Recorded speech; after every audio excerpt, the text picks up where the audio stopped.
Ito po'y nalantad sa pagpapatuloy ng investigasyon ng Senado sa People's Initiative kung saan lumalabas na ginagamit umano ang mga programa at pera ng gobyerno bilang panghikayat sa paglagda sa isinusulong na People's Initiative ng grupong pirma.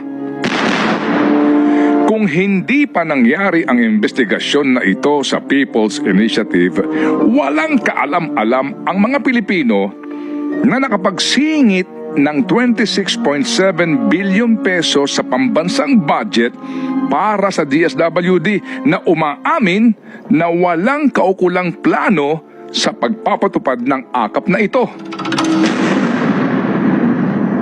Sa pangyayaring ito, dapat nang magising ang bayan at makiisa sa panawagan na panahon na para tuldukan, ihinto, para nga tapusin na ang maling kalakaran na ito sa Kongreso.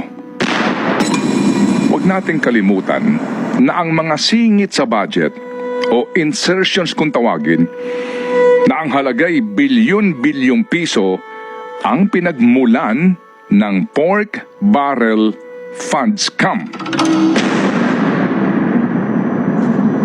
Katunayan, hindi lang po 26.7 billion pesos ang naging insertion sa 2024 national budget.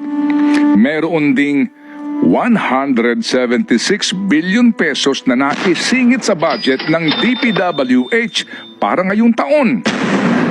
At inaamin mismo ng Secretary ng DPWH sa amin timpong panayam na wala rin yon sa kanilang kaalaman. Na ang 176 billion pesos na isiningit na budget para sa DPWH ay walang program of work. Sa pangyayaring yun, may reaksyon si former Senator Ping Lacson. Paano ma-implement kung walang program of work? Yun ang unang tanong. Ibig sabihin, may paggagamitan na iba o kaya ito na yung tinatawag nating post-enactment, yung post-legislation na implementation. Ibig sabihin, balik na naman tayo sa pork barrel. Ibang anyo. Alam mo, Ted, maski lagyan mo ng lipstick at makeup ang baboy, anong itsura nun? Di ba baboy pa rin?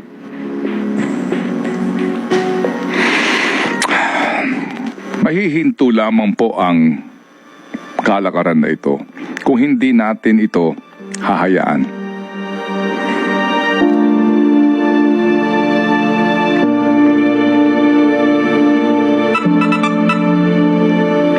Mahihinto po lamang ang kalakaran na ito kung hindi ka papayag